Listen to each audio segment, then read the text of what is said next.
Você continua sendo uma preocupação da sua grande igreja missionária. Por isso, adotamos medidas para te receber com segurança.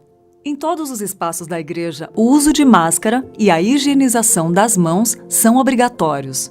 Ao chegar na igreja, a sua temperatura será medida. Se confirmada a temperatura elevada, nossos diáconos te acompanharão até um local de atendimento para novos testes. Aqueles que não apresentarem febre serão direcionados para a área do culto e deverão apresentar o papel de confirmação da sua inscrição do culto do horário indicado. É necessário que você chegue com no mínimo 30 minutos de antecedência. O distanciamento social será obedecido durante todo momento, inclusive nos assentos do templo.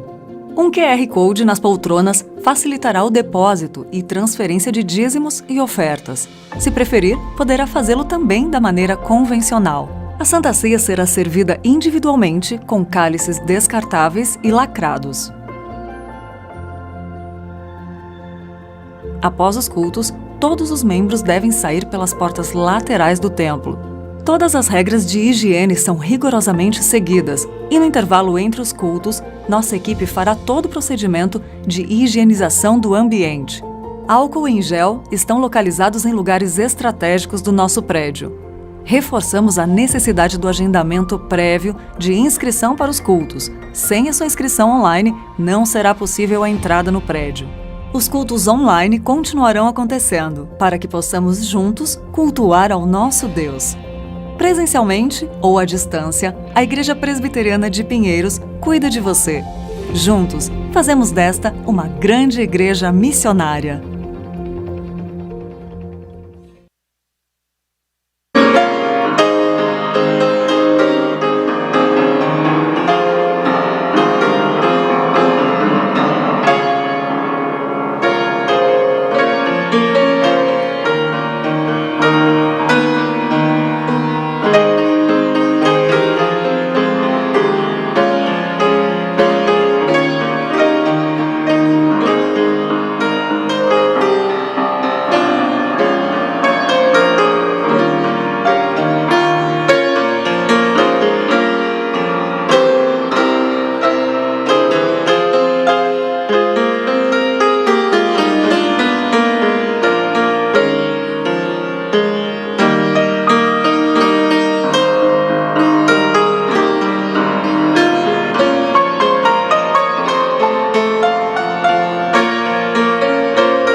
Bom dia, meus irmãos.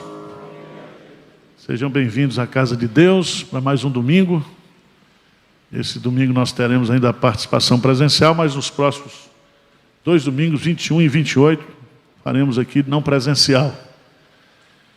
O culto desta manhã está baseado no Evangelho de João 17, versículo 4. Jesus diz assim na oração sacerdotal: Eu te glorifiquei na terra, consumando a obra que me confiastes para fazer. Glorifique a Deus, você e eu, fazendo a obra que Ele nos confiou. Obra de adoração, pregação da palavra e obras de misericórdia também. Quero convidar o grupo de louvor, os adolescentes estão hoje dirigindo aqui o louvor, nos 2 cultos matutinos. Vamos ficar de pé, irmãos, vamos fazer uma oração? Graças te damos, ó Deus, pela vida que o Senhor nos dá. A vida física, a vida espiritual. E agora, Pai, juntos, no nome de Jesus, sob a direção do Espírito Santo, nós queremos te oferecer um culto nesta manhã. Pedimos a tua assistência, pedimos que o Senhor nos santifique, que o Senhor nos conduza de forma alegre, viva, sincera, verdadeira, em adoração. Conduza-nos agora, Pai, nós te pedimos humildemente, em nome de Jesus. Amém.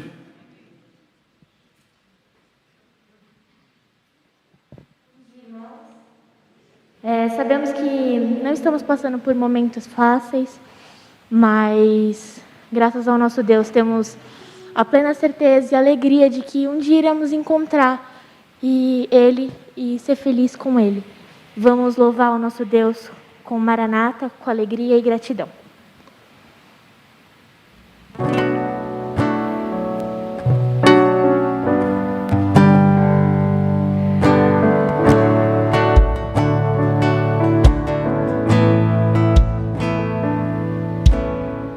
Tu és a minha luz, a minha salvação, e a ti me renderei.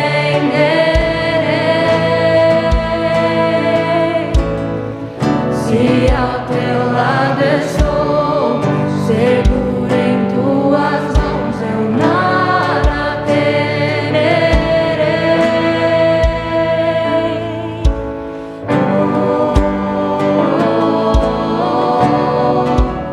Tu és santo, ó Senhor.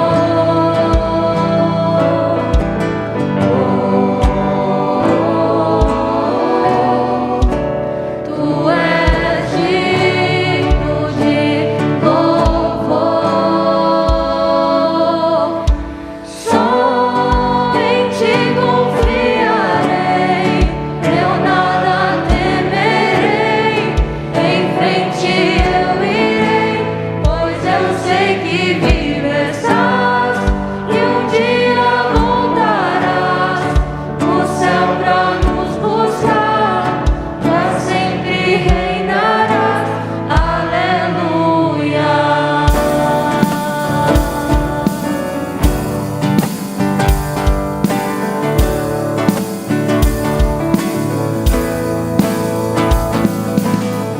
Tu és a minha luz, a minha salvação, e a ti me renderei.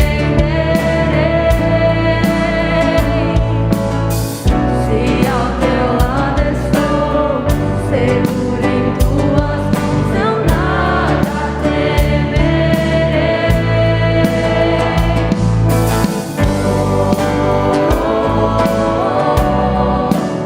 Tu és santo, ó Senhor.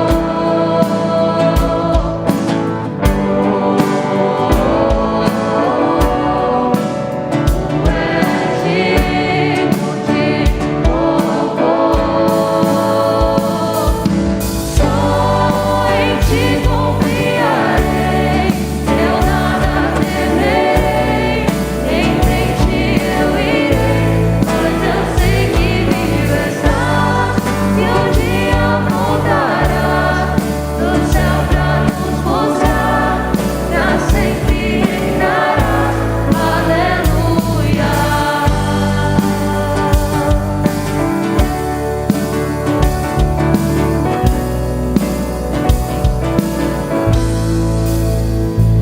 Vem Jesus, vem Jesus, Maranata, hora vem Senhor Jesus. Vem Jesus, vem Jesus, Maranata, hora vem Senhor Jesus. Vem Jesus, vem Jesus, Maranata, hora vem Senhor Jesus. Vem Jesus, vem Jesus, Maranata, hora vem Senhor Jesus. Só em ti confiarei, eu nada temerei. Em frente eu irei, pois eu sei que vivo estás e um dia voltarás no céu pra nos buscar, pra sempre reinarás. Aleluia. Amém. Ele é digno de todo louvor, de toda honra, de toda glória. Que possamos louvar Ele com muita alegria esse próximo cântico. Digno é o Senhor e aclame ao Senhor.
irmãos podem se assentar.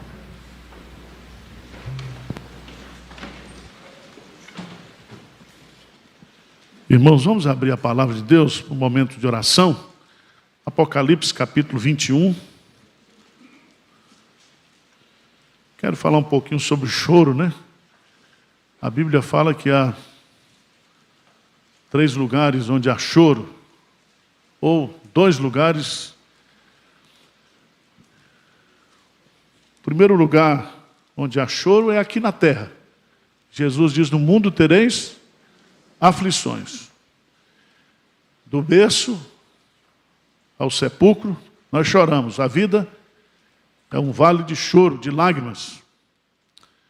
A Bíblia fala também que no inferno há um choro eterno.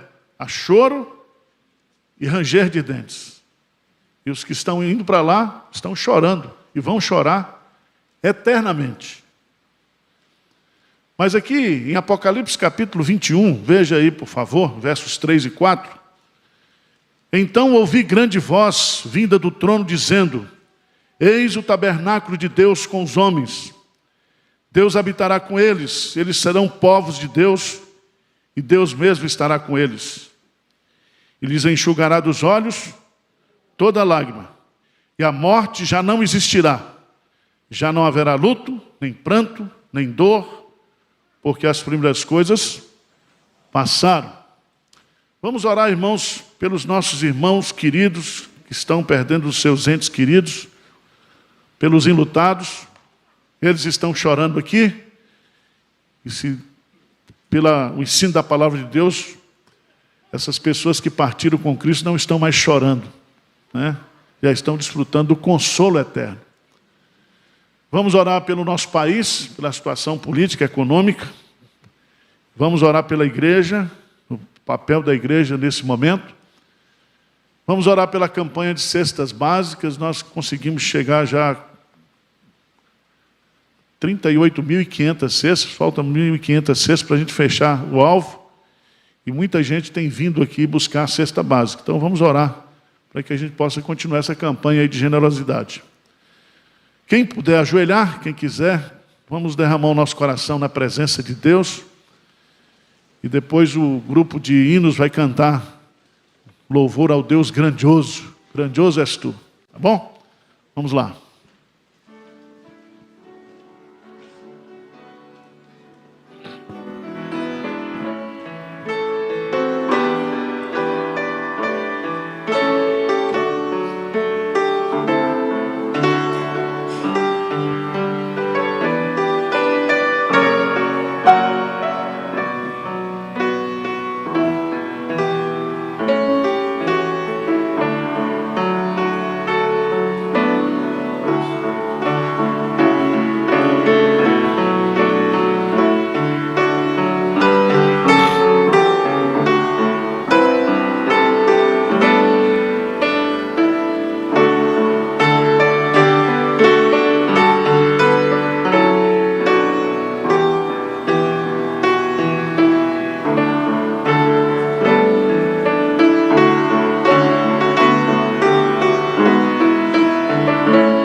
Louvar nesta manhã pela tua presença conosco. Queremos colocar diante de ti todos os nossos irmãos que estão doentes, enfermos. Me lembro agora da Eleni, que está ali na UTI, esposa do Robertão. Intercedo a Deus pela Eliana, que perdeu o seu irmão essa semana. Intercedo a Deus por todos aqueles que sofrem neste momento no nosso meio, que estão adoentados, acamados. Que o consolo do céu, que o consolo do Espírito Santo possa ser derramado nessas vidas. Tem misericórdia do teu povo, da tua igreja espalhada pelo Brasil, pelo mundo afora. Que esse dia de domingo possa ser um dia de salvação, de adoração. Pai, tem misericórdia também do nosso país. Que o Senhor dê sabedoria aos poderes constituídos, às autoridades, para que eles possam agir no temor do Senhor. O Senhor é o reto juiz. E o Senhor não deixará impune os pecados, principalmente daqueles que têm a responsabilidade de administrar e aplicar a justiça. Tem misericórdia de nós, Pai. Tem misericórdia da nação brasileira nesse momento.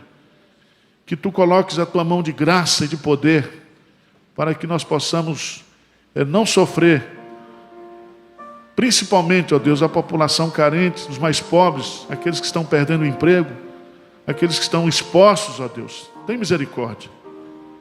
Exalta o Teu nome no nosso país. É a nossa oração. Em nome de Jesus. Amém. Vamos ficar de pé, vamos cantar. Grandioso és Tu. Depois o pastor Hernandes vai nos trazer a palavra de Deus.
sua Bíblia comigo, por gentileza, no Salmo 46.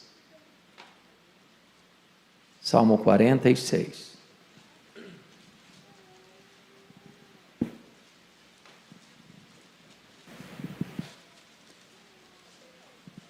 Está escrito o seguinte: Deus é o nosso refúgio e fortaleza, socorro bem presente nas tribulações. Portanto, não temeremos, ainda que a terra se transtorne e os montes se abalem no seio dos mares, ainda que as águas tumultuem e espumejem, e na sua fúria os montes se estremeçam. Há um rio cujas correntes alegram a cidade de Deus, o santuário das moradas do Altíssimo.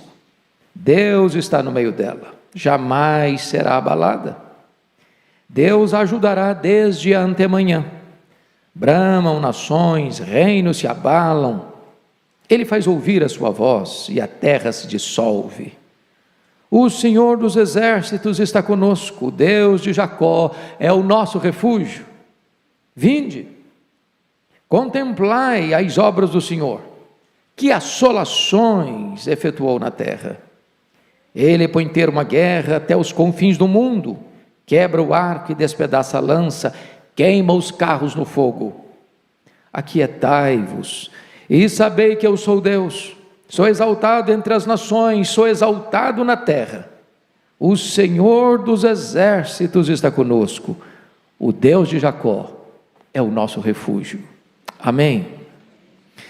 Amados, eu quero conversar um pouco com vocês hoje sobre Deus, o verdadeiro refúgio.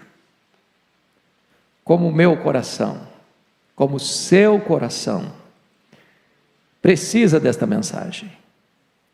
Num tempo em que o mundo está abalado, confuso, perplexo, num mundo em que as maiores autoridades das nações batem cabeça, num mundo em que os cientistas dizem uma coisa, outros cientistas dizem outra coisa, num mundo de tantas confusões e perplexidades, num mundo em que a economia está abalada, a saúde pública está ameaçada, num mundo em que tantos riscos e perigos batem à nossa porta, precisamos ouvir que Deus é o nosso verdadeiro refúgio.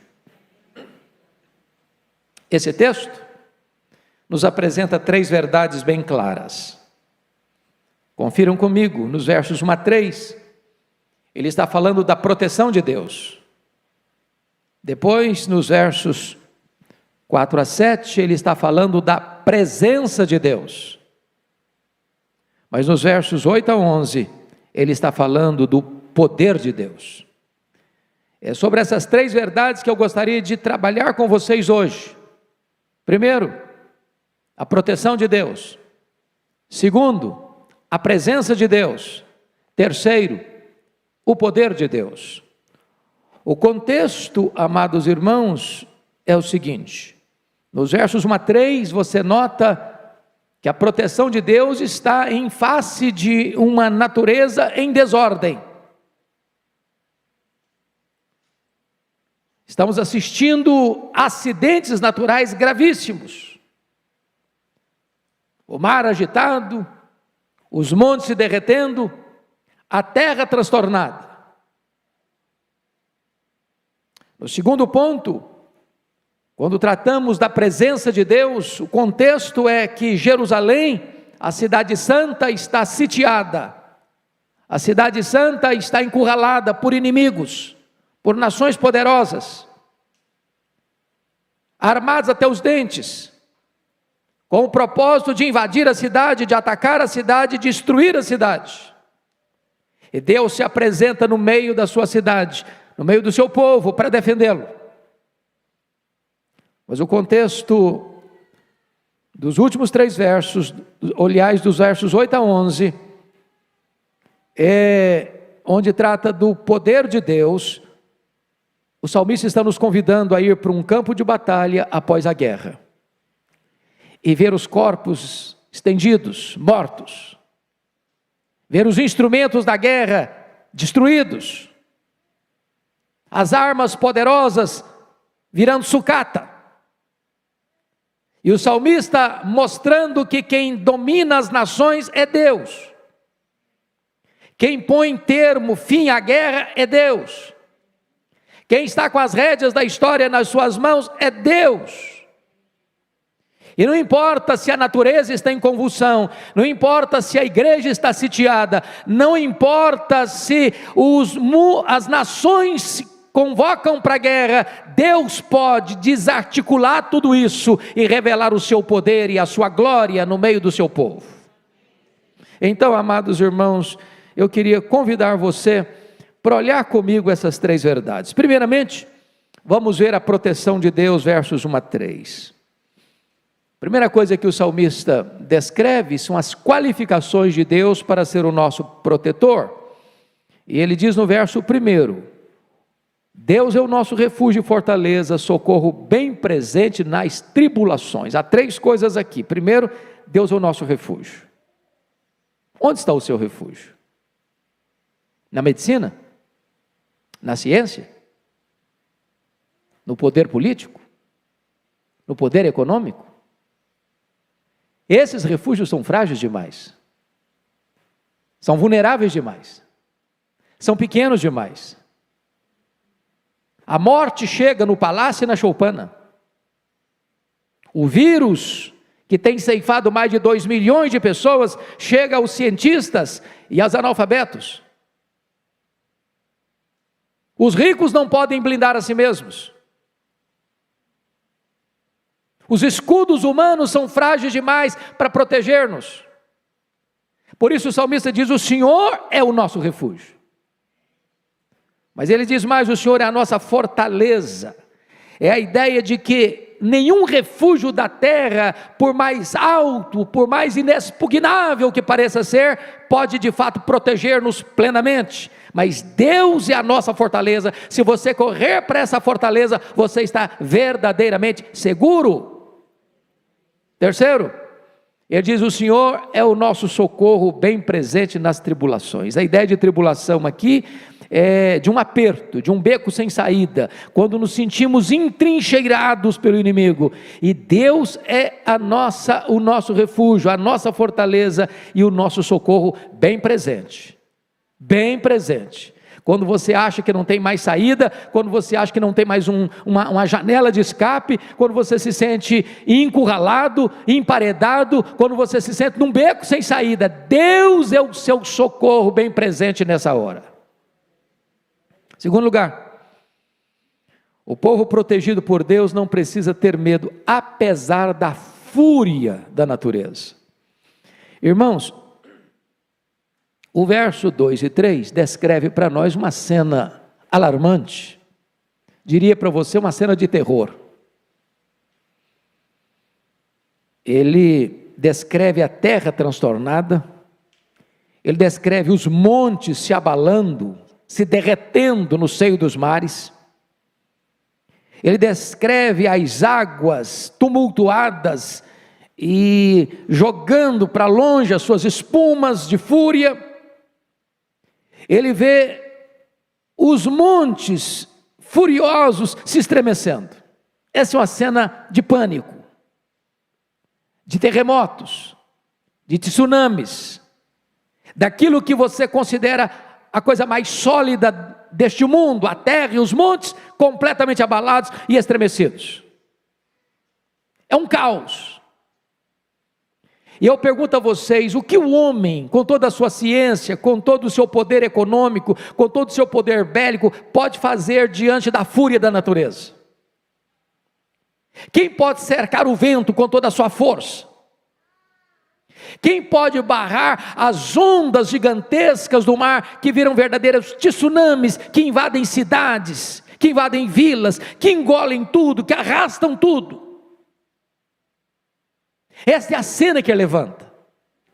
A cena de uma natureza furiosa, a cena de uma natureza convulsiva, a cena de uma natureza que está completamente dominada pela fúria, invadindo a terra, desabalando os montes das suas estruturas sólidas e jogando estes montes no seio dos mares. Ainda que a cena seja esta, a palavra de ordem ao povo de Deus está no verso 2. Mesmo assim, não temeremos, não temeremos. Não temeremos. A ideia básica que ele está lançando, irmãos, é que toda a natureza, seja os montes, seja a terra, seja os mares, é criatura, e nós não temeremos porque nós colocamos a nossa confiança não na criatura, mas no Criador Todo-Poderoso.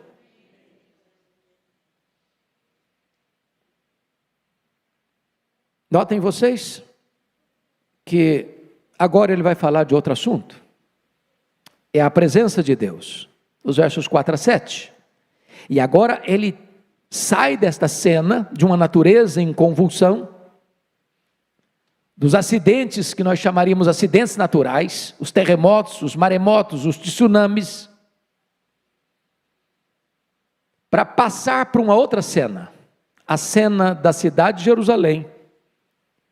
E quando você olha para o mapa, ou você já teve o privilégio de ir a Jerusalém, saberá que Jerusalém está no alto de uma montanha, saindo da região mais baixa do planeta Terra, as margens do mar Morto, a região de Jericó, que está a 400 metros abaixo do nível do mar, para 800 metros acima do nível do mar Mediterrâneo, uma cidade incrustada nas montanhas, uma cidade fortemente cercada por muralhas fortes e inexpugnáveis.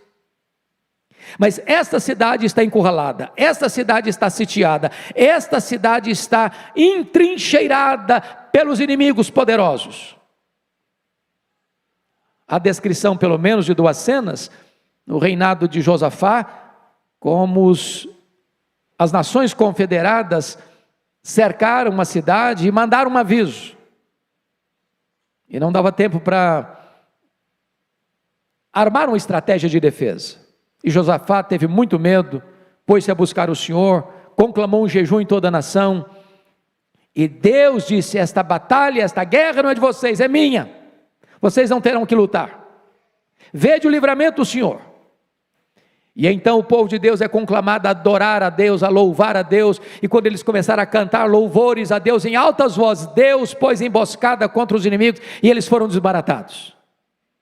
Talvez uma segunda cena acontece no reinado de Ezequias. Ezequias foi o rei de Judá, que no seu reinado viu a queda de Samaria, pelo poder do exército assírio. Este mesmo exército assírio que derrubou Samaria, entrincheira Jerusalém, e manda um recado abusado para Ezequias: se renda, porque Deus nenhum vai livrar você da minha mão. E Ezequias apresenta aquela causa diante de Deus, e o profeta Isaías disse para o rei: você não precisa temer não, Deus nos dará a vitória. E diz a escritura que numa noite, um único anjo de Deus é escalado e mata 185 mil soldados assírios. Esse é o contexto da cidade entrincheirada, e eu peço que você observe comigo algumas lições. Primeiro, a cidade de Deus é regada pelo rio da graça de Deus. Versículo 4. Há um rio cujas correntes alegram a cidade de Deus, o santuário das moradas do Altíssimo. Todos vocês que têm noção de geografia bíblica sabem que Jerusalém não tem rio. Portanto, ele não está falando de um rio literal. Aliás, no período de Ezequias, para evitar exatamente esses cercos de nações poderosas em Jerusalém, ele faz uma espécie de galeria e traz água para dentro dos muros de Jerusalém. Mas certamente este rio é o rio da graça, é a expressão da própria presença de Deus entre o seu povo. Deus é o próprio rio, ele é a fonte da vida, o manancial de água viva. O próprio Espírito de Deus que habita em nós são rios de água viva que fluem. Obviamente ele está falando desta presença de Deus no meio do seu povo, e Jerusalém, para todos nós sabemos disso, é um símbolo da igreja. Deus está presente no meio da sua igreja, apesar de todos os riscos e ameaças que nós sofremos neste mundo. Segundo lugar, veja comigo, a cidade de Deus é a habitação do Altíssimo, versículo 4b, o santuário das moradas do Altíssimo. Oh, irmãos amados, que verdade sublime é você saber que aqui, não estou falando desse templo físico feito de tijolo e madeira, eu estou falando da sua vida, eu estou falando da igreja, eu estou falando do corpo de Cristo, eu estou falando da noiva do Cordeiro, eu estou falando desta igreja que foi remida e lavada no sangue de Jesus. Nós somos a morada do Altíssimo. Bendito seja Deus. Ele habita no alto e sublime trono, mas habita com você, habita no seu coração, habita no meio da igreja. Terceiro lugar, a cidade de Deus é onde Deus está presente. Veja comigo o versículo 5, Deus está no meio dela. Olha comigo o versículo 7, o Senhor dos exércitos está conosco. Em outras palavras, irmãos, não importa os riscos e perigos que a igreja está enfrentando, seja de uma pandemia, seja de problemas econômicos, seja de problemas de saúde, seja de problemas ideológicos, seja de perseguição do mundo, seja a perseguição e a fúria do diabo, nós precisamos entender uma coisa: se o Deus Todo-Poderoso está no meio da sua igreja, se o Deus Todo-Poderoso está conosco, nós não seremos abalados. Terceiro lugar, quarto lugar, a cidade de Deus é ajudada pelo Altíssimo. Olha o verso 5b comigo.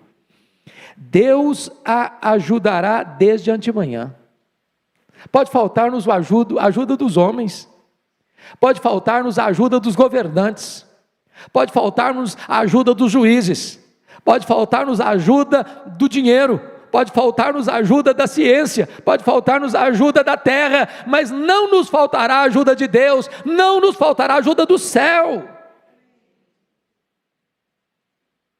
Mas em quinto lugar, a cidade de Deus é protegida por Deus. Olha comigo os versos 6 e 7. Bramam nações, reinos se abalam, Ele faz ouvir a sua voz e a terra se dissolve. O Senhor dos exércitos está conosco, o Deus de Jacó é o nosso refúgio. Esta verdade é tão eloquente, é tão viva e é tão importante que o salmista a repete no verso 11: o Senhor dos exércitos está conosco, o Deus de Jacó é o nosso refúgio. Irmãos amados, preste bem atenção no que ele está dizendo, porque está falando aqui do Senhor dos exércitos, num contexto em que a cidade de Jerusalém está sitiada por exércitos. A questão é, qual exército que é mais poderoso? São os exércitos dos homens ou o Senhor dos exércitos? O Senhor dos exércitos é o Senhor sobre os exércitos celestiais, todos os anjos estão sob o seu comando, até os demônios estão debaixo da sua autoridade. Todos os reis estão debaixo da sua autoridade, porque Ele quem levanta reis, e Ele quem depõe rei, Ele quem levanta reinos, e Ele quem depõe reinos. Não há possibilidade de sermos abalados, uma vez que o Senhor dos exércitos está conosco, e o Deus de Jacó, o Deus da aliança, é o nosso refúgio. Por isso, se a primeira ordem com respeito à natureza em convulsão é não temer, não temeremos, a verdade que agora está clara e posta é, conforme está no verso 5, não seremos jamais abalados, nem medo, nem abalo. Mas agora eu conclamo você a olhar o último ponto desta mensagem, que é o poder de Deus. Versículos 8 a 11, agora a cena muda de novo. Agora não é a natureza em convulsão, agora não é mais a cidade entrincheirada e sitiada pelos inimigos, mas agora é Deus chamando o seu povo para dar uma olhada no campo de guerra. O que aconteceu? Com a poderosa intervenção de Deus. Então você vai perceber que os carros de guerra foram queimados, estão caídos, enferrujados. Agora a cena é poeira e destroços cobrindo arcos quebrados e lanças despedaçadas, a própria guerra dizimada. É a cena que você pode talvez se lembrar dos filmes da Segunda Guerra Mundial, as praias da Normandia, a cidade de Berlim, a cidade de Hiroshima, seções de Londres, tanques enferrujados, barcos afundados, bunkers de concreto. É como se o Senhor Deus olhasse para o poder bélico do mundo e dissesse: basta, chega. Então destacamos aqui alguns pontos. Primeiro, Deus abate a força dos poderosos deste mundo. Olha o verso 8 comigo.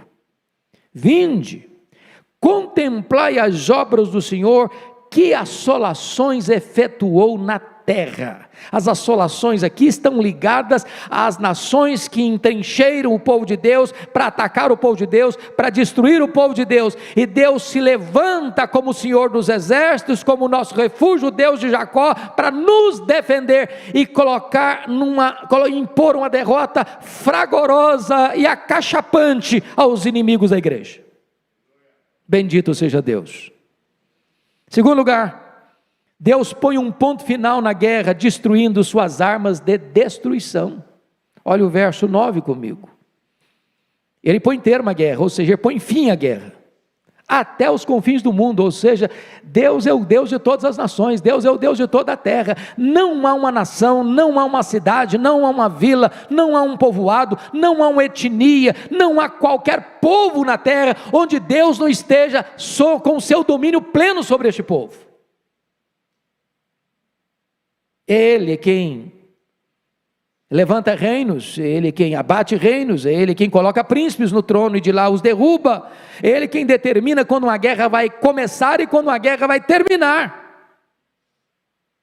Por sua onipotente mão, Ele é quem destrói as armas que destroem os homens.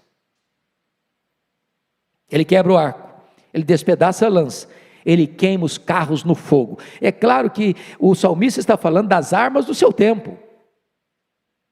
Talvez se fôssemos escrever esse salmo hoje, nós usaríamos outras armas, mais poderosas, mais potentes, mais destruidoras. Mas não importa se as armas mudaram, o que importa é que Deus não mudou e Ele é o todo-poderoso Deus. Louvado seja o Senhor.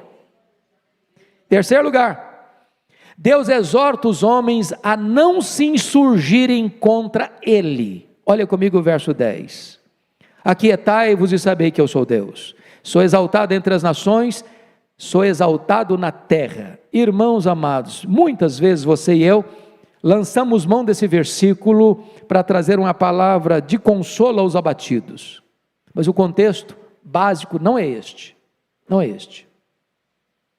O contexto desse verso, aquietai-vos e sabei que eu sou Deus, é Deus se dirigindo às nações insolentes, que se insurgiram contra Ele, que não respeitaram o seu poder, que desafiaram o seu poder, que ameaçaram o seu povo.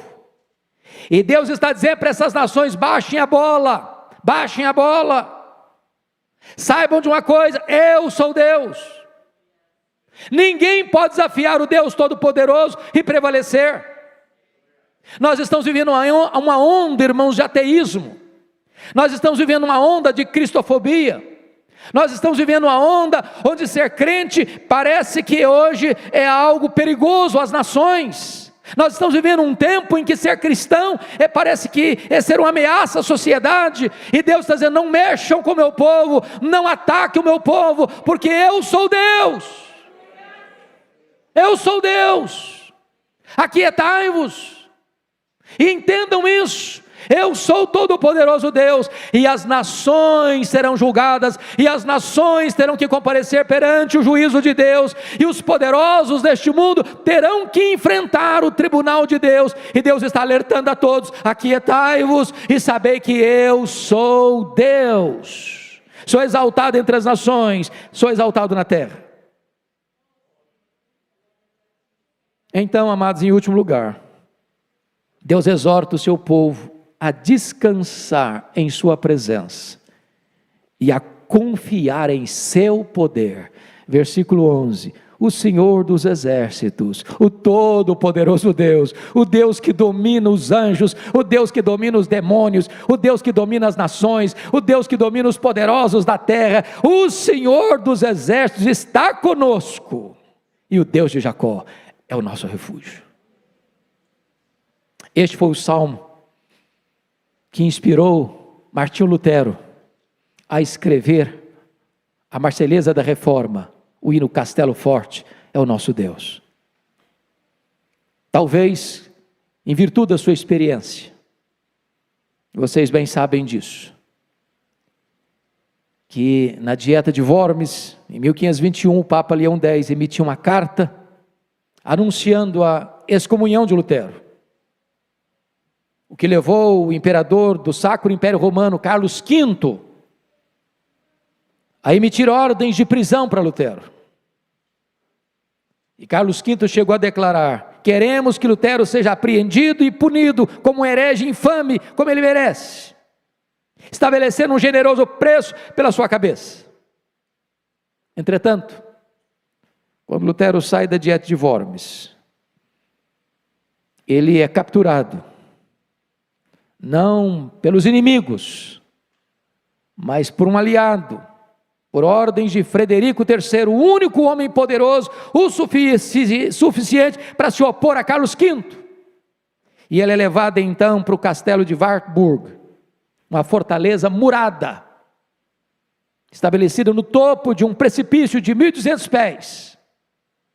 E é ali que ele traduz o Novo Testamento para o alemão. É ali que ele estabelece os princípios básicos da reforma. E talvez olhando para aquele castelo tão alto e tão forte que ele estava, é que Deus coloca no coração dele esta música, que se tornou um grande estandarte da reforma: Castelo Forte é o nosso Deus. Oh, meus amados irmãos, vivemos dias difíceis sim, em todos os aspectos, mas nós podemos levantar a nossa alma e dizer: ainda que a terra se transtorne, ainda que os montes se lancem no fundo dos mares, nós não temeremos. Ainda que o inimigo nos cerque, não seremos abalados, porque Deus é o nosso refúgio, o Senhor dos exércitos está conosco. Que Ele nos abençoe, que Ele nos fortaleça, que Ele nos encoraje nesta manhã. Amém.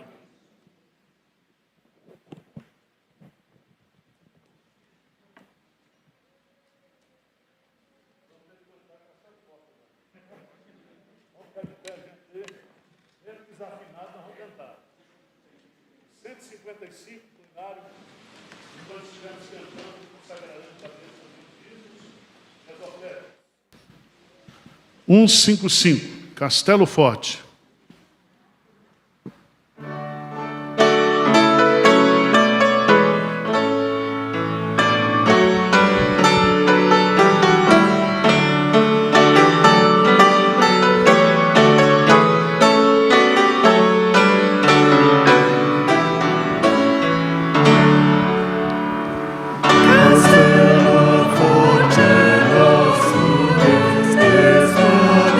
Bom és tu.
Amém. Senhor Deus, muito obrigado pela Tua palavra, que conforta, que consola, que anima, que encoraja o Teu povo nessa manhã. Que nós possamos nos refugiar em Ti e saber que o Senhor dos Exércitos está conosco e que o Deus de Jacó é o nosso refúgio. Leva o Teu povo em paz para casa. Abençoe aqueles que estão nos assistindo. Traz consolo, traz alegria, traz conforto para a Tua igreja nessa manhã. É a nossa oração em nome de Jesus. Amém. A graça do Senhor Jesus, o amor de Deus, o nosso eterno Pai, a comunhão, o carinho, o conforto, a alegria do Espírito Santo estejam sobre cada um aqui, sobre cada família, sobre a família de Deus, hoje e para todos sempre. Amém, Senhor.